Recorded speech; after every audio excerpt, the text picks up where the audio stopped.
There are two clear ways in which criminals prey on their victims. The most common enabler for a killer, a scammer, or a thief is the target's fear. But for the ones close to you, who know your every move, your vulnerabilities, the criminal uses trust. This is Prime Crime, a WION special series. I'm your host Dharamjot Kaur. Welcome to the show.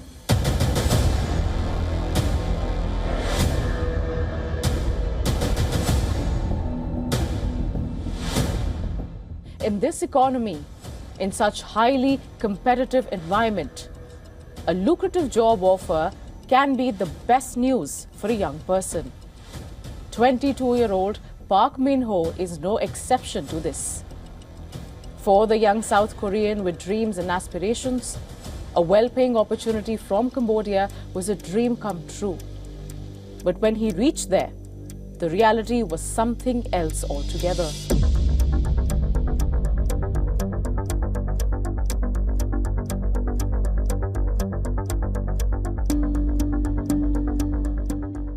Phnom Penh is not just Cambodia's capital.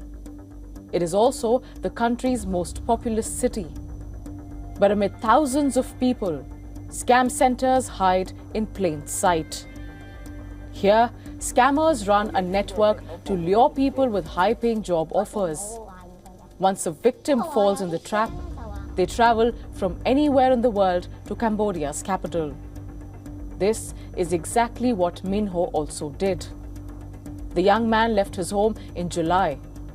He told his family that he was attending an exhibition during a summer holiday. But when Min-ho reached Cambodia, he was kidnapped and confined to one of the many compounds which run these scam networks. The crime does not end here. It's only getting started. The victims who have been successfully kidnapped are then employed in these fraud operations forcibly. It gets worse. If the captives refuse from committing cybercrimes like phishing scams and other fraud acts, they are beaten and tortured. It appears 22-year-old Park Min-ho tried to resist his captors, but it cost him his life. Min-ho was tortured to death. The incident took place in August, but the news has only come to light recently.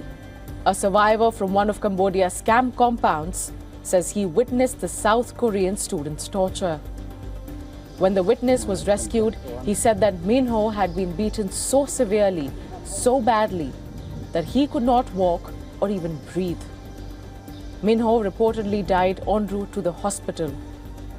But a statement from Cambodian authorities say that officials found his body in a white pickup truck. 2 months later, Min-ho's remains still lie in Cambodia, and his distraught family is eagerly waiting for their son's body.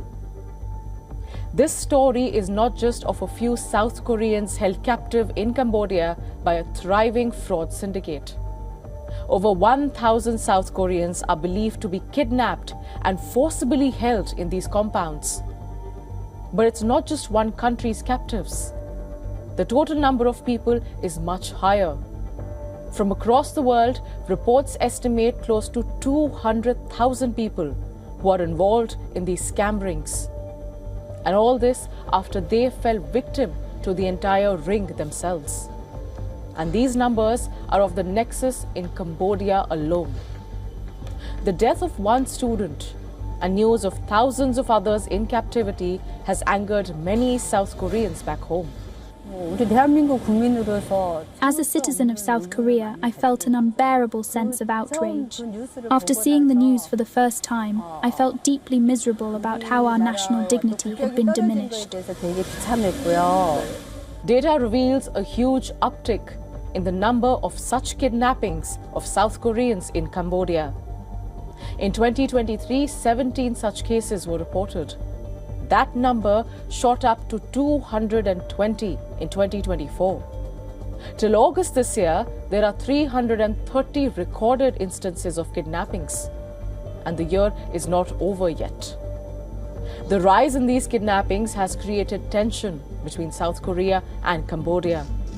The uproar in Seoul has compelled its government to send officials to Cambodia and rescue its citizens. However, authorities say that not all South Korean citizens at Cambodia's camp centers are completely innocent. Some of them knew exactly what they were stepping into, but they did not seem bothered by who they will harm with their criminal activities.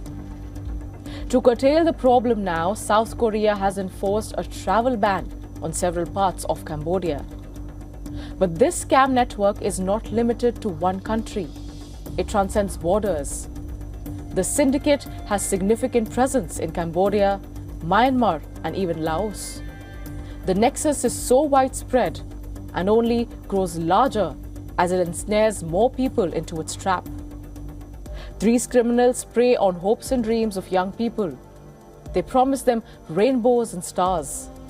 But the reality is gritty and brutal.